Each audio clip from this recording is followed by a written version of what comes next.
อนาคเอ๋ยคนเจ้ากำเนิดก่อนเจ้ากำเนิดจะเกิดมาเป็นคนปฏิสนธิในคันมารดาแม่เจ้าถือผ้าแม่เจ้าถือผ้าเจ้าอยู่ในท้องประคองประคับ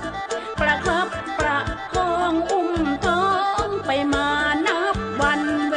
ลาได้9 เดือนแม่เจ้าภาคเพียรเจ้าด้วยความรักดีใจหนักหนาอยากเห็นหน้าลูกมีความพันผูกอยากเห็นหน้าเจ้าเฝ้าคอยระวังจะลุกจะนั่ง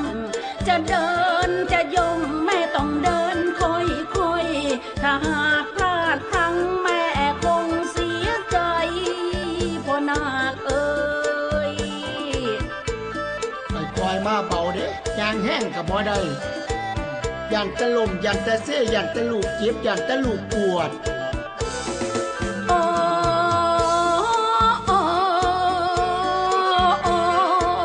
พ่อนาคเอ๋ยพ่อนา